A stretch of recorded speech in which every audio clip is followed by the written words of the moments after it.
So as Susan said, today's presentation is in two parts, and the first part is around making big change to soil profiles with lime in terms of treating acidity. From soil chemistry studies, we know that soil pH makes changes to aluminium, phosphorus, copper, zinc, manganese and molybdenum in the soil solution in terms of driving what's plant available. And from pot studies and from the influence that pH has on aluminium, which has on root growth, you could make a case that pea fertiliser is used more efficiently in the absence of a pH constraint. In that you have removed constraint to root growth, therefore you have better root growth, better access to soil moisture, soil nutrients, and you create a positive feedback and possibly also more capture of fertiliser P. So there is enough evidence to suggest that there could be a gain in efficiency for us to pursue the work that we have.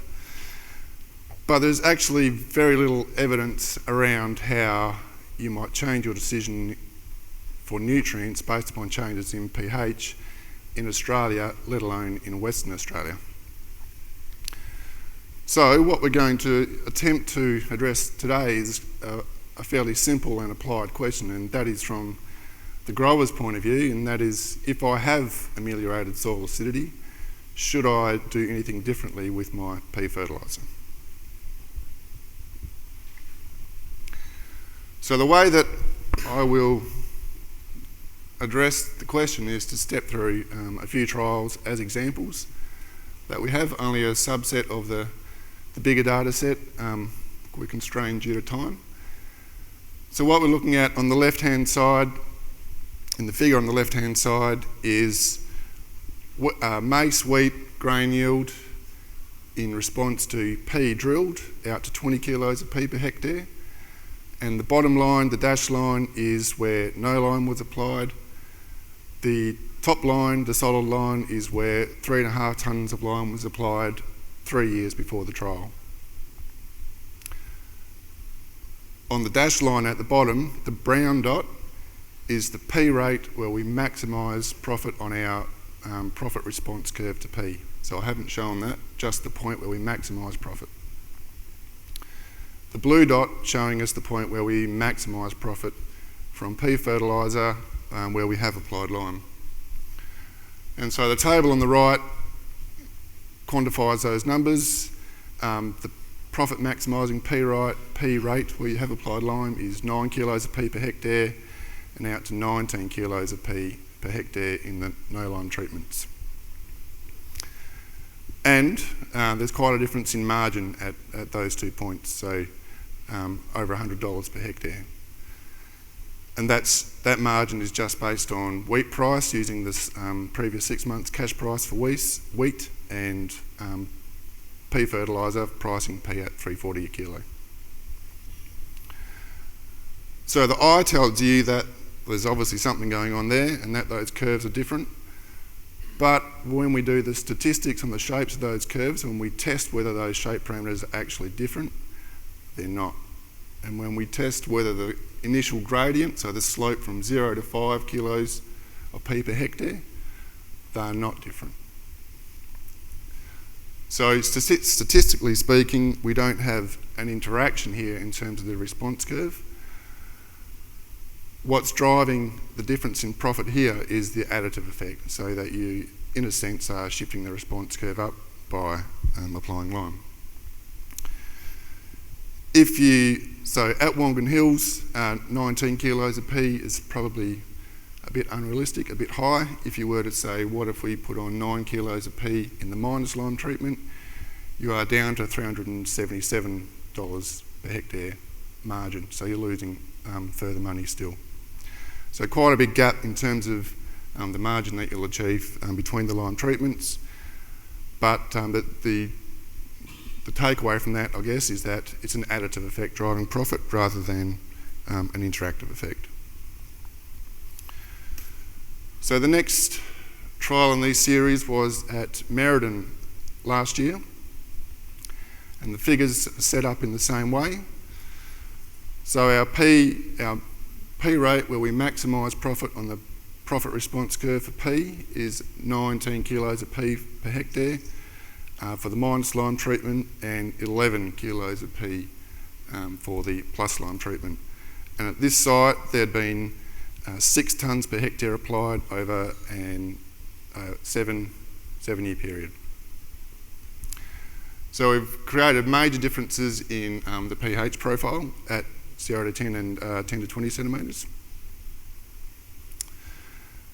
Again, when we look at the curvature, if we test whether the curvature is actually different or not, so we're testing this idea about efficiency, they aren't significantly different. And again, the gradient from, say, 0 to 8 kilos of P isn't significantly different.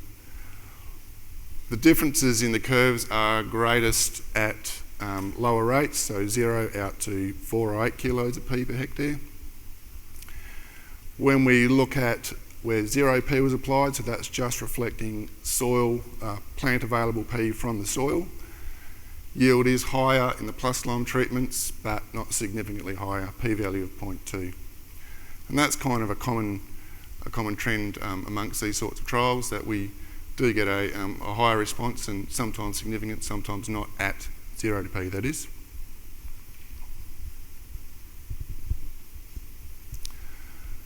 And the third trial in this set is from Wongan Hills last year.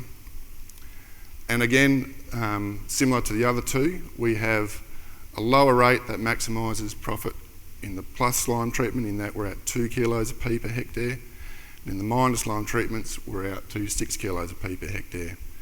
Really, there's not a lot in that there, and when we do, we can do tests of whether they're different or not. Those profit maximising rates aren't different. But what is different at this trial is that the maximum yield we got to in the plus lime treatment was lower. So it was about 10 or 15% lower, which surprised us. I mean, when we set up these trials, we try and remove effects that will cause interruptions with the responses that we're looking for. So we know that lime can induce a manganese deficiency. We applied a basal treatment. Manganese concentrations, copper and zinc were always above critical levels. Take-all can also be worse in high pH compared to low pH. Put on a seed dressing to suppress take-all, did some visual analysis, no evidence of take-all. There is some work from over east and from overseas that shows that as you approach pH 7, that your soil P becomes less available.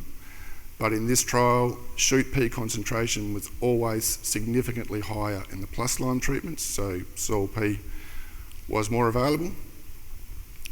And it seems what is driving it is potassium supply. So at the lower yielding treatments, in the plus lime treatments, we have higher calcium and lower potassium, not necessarily marginal, but there seems to be some antagonistic effect happening there.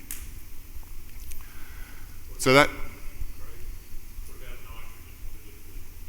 nitrogen, so they are the mean of nitrogen rates. There was no significant response to nitrogen alone at that site, comparing 0 out to 45 kilos of N, which was also a surprise.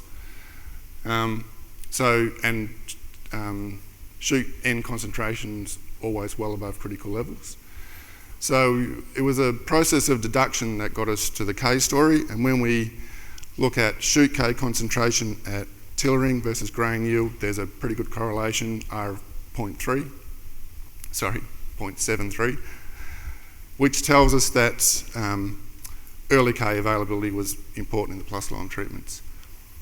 So we're going to pursue that interaction more this year, but it's timely to look at, well, what other nutrient reductions or have we seen where we have applied lime, and what will we need to do about it.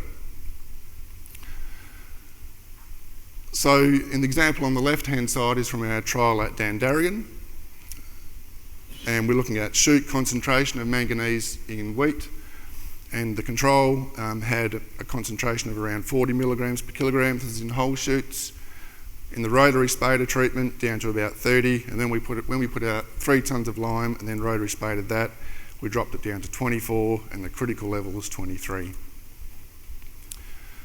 For shoot zinc concentration at a separate trial on the right-hand side, the dashed line again shows the critical level at 16. All treatments at this site were below critical levels, but in the plus lime treatments where we have increased yield with P, we've diluted zinc concentration again. And I've put them up to give an example of the sorts of shifts that we're seeing, and they're in that range.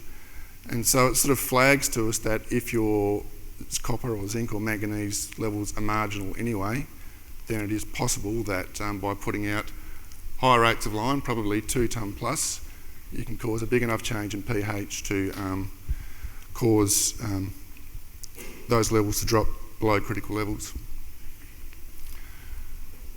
So to counter that, to deal with that is actually pretty simple.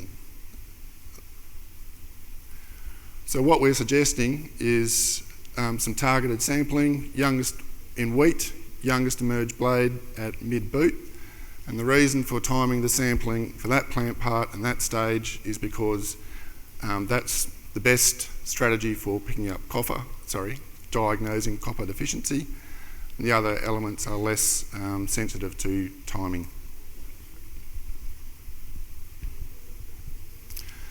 So in the opening, I'll pose the question, is P fertiliser used more efficiently after you've ameliorated soil acidity?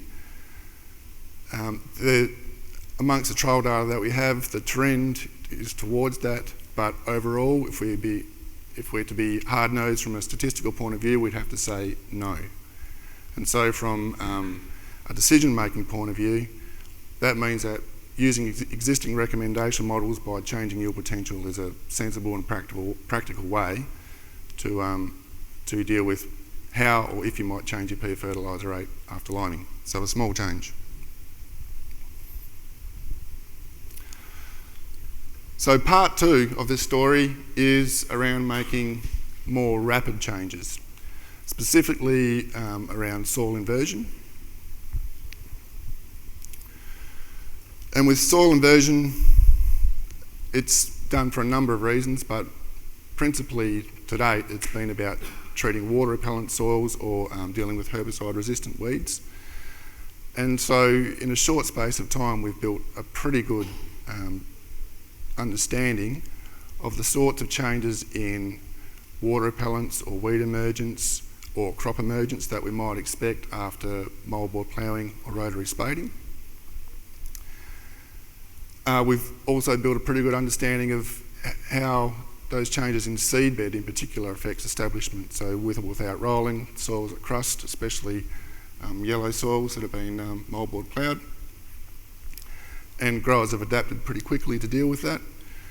We also have a fairly good understanding about what loosening soil does, the cultivation effect. In our trials where we've compared, say for example the trial at Dandaragan, a control, a tillage of some sort, be that rotary spader or ploughing, and then lime plus that tillage, the biggest jump in yield is always going from a control to the tillage.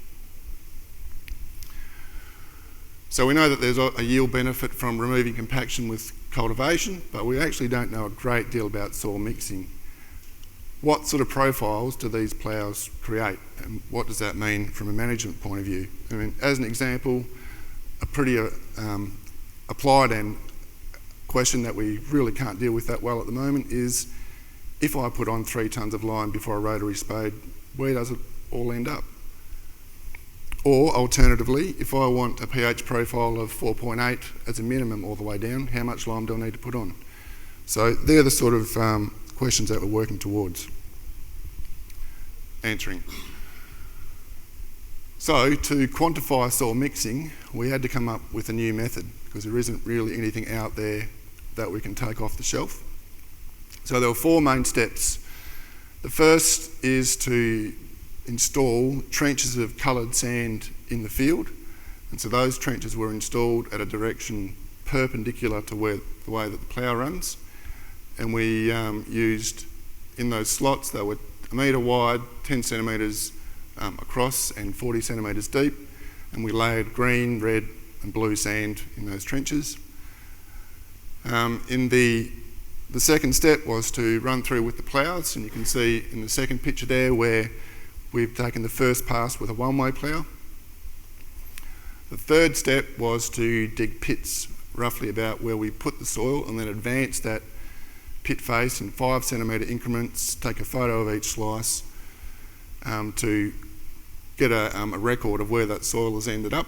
And over 2.5 days, the boys moved 8.5 tonne of soil, which made me sweat watching them. And the fourth step is digital image analysis. So with each digital photo, we can use statistical software to separate out the background from the coloured soil, and we can start to build a 3-dimensional picture of where soil from different layers ends up. We're hoping this will work. Oh, before you go, Molly, to orientate you before this starts, this is a movie that's going to spin that box around on its axis. Imagine you're sitting on the soil looking into a pit face, and the blue soil that you can see now was originally in a nice rectangular 10 by 10 centimetre by 1 metre box, and it's been pushed back towards us. The box I can see on my screen, but I can't see on the big screen. Go for it, Molly. So it's spinning around on a vertical axis, and so now I guess we're looking at a side view, and as it comes around, this is how this topsoil, a 10 centimetre layer of soil, has been thrown out the back of the spader. And what it illustrates is that the spader has, the shank and the spade has dragged the soil through rather than done a complete mixing.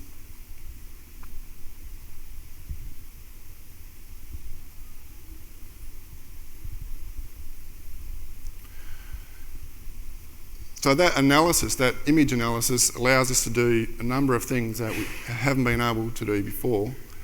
And the first is to quantify where soil from different layers ends up.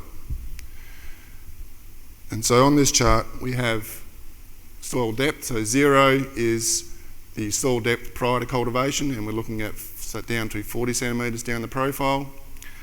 And this x-axis is pixel count, so the number of coloured pixels that we were able to identify using the image analysis.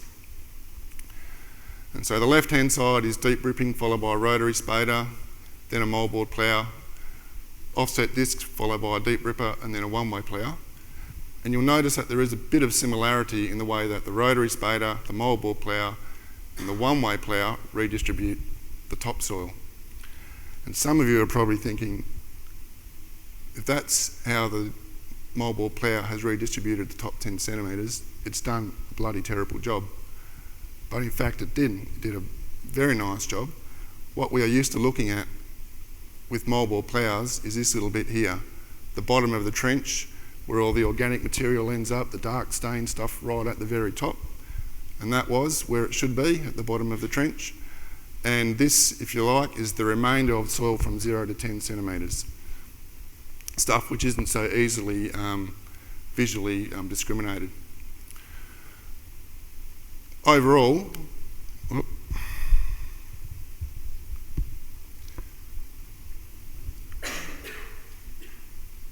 the one-way plough did the best job of vertical redistribution in that 46% of topsoil ended up at 10 to 20 centimetres. With the rotary spader, it was something like 53% in the 10 to 20 centimetres, and the moldboard plough, 63%. They were similar in terms of their working depth, and so they did a fairly similar job of the way that they redistribute soil.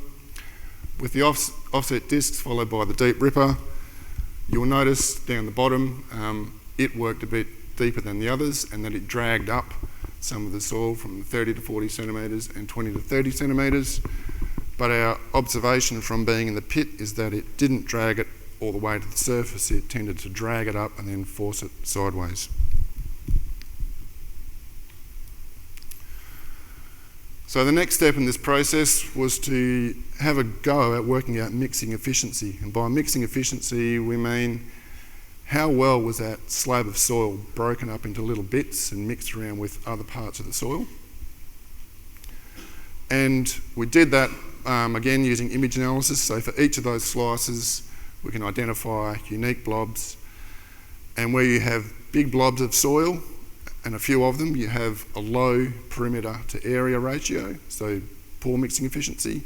When it's broken up into lots of bits, you have a high perimeter to area ratio, so a high mixing efficiency. And what we found was, overall, they do about the same job in terms of mixing efficiency when we're talking about breaking up the soil that they move around. So working left to right, the moldboard plough is on the left-hand side, and the different boxes within the moldboard plough chart are for the different depths. So not really doing much of a different job for soil from different depths. The moldboard plough, one-way plough and rotary spader are basically about the same in terms of their mixing effectiveness. The offset discs were slightly higher.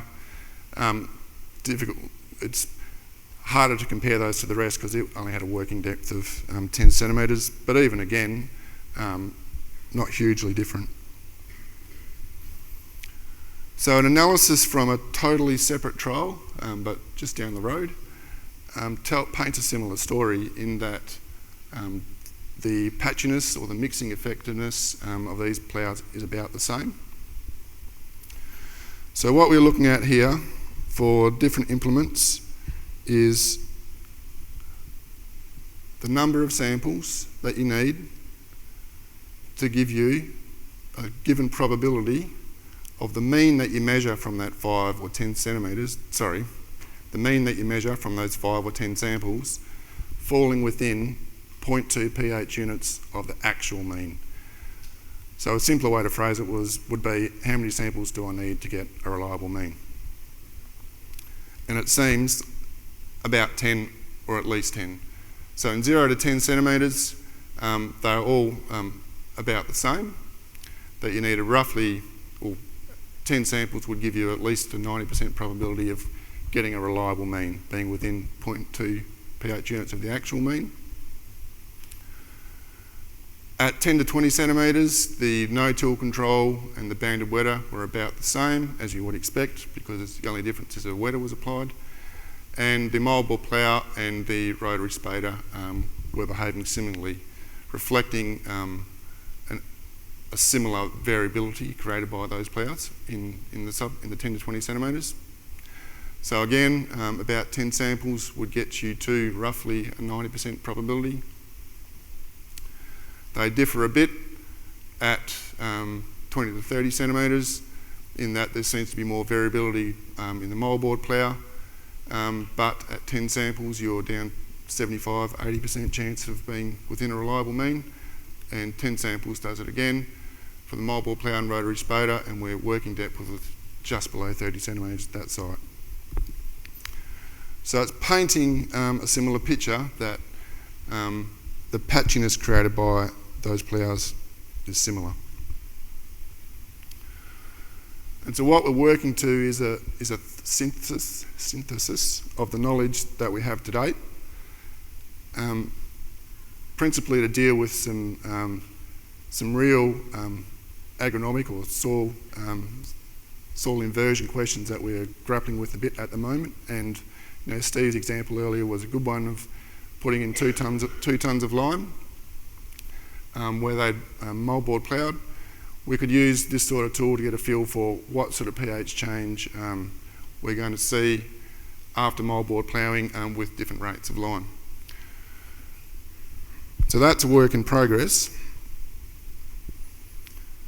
But even though that's in progress, there are, at the beginning, I pose a question, or I put up the question, is mixing part of the consideration when you're choosing which weapon of choice for your soil inversion? And I think the answer is no, because they all mix similarly in terms of mixing layers from different depths. That decision needs to be guided by cost, the major problem at hand, how suitable the ploughs are for your soil, and also the seabed that they leave. So a quick thank you to the grower groups that we work with.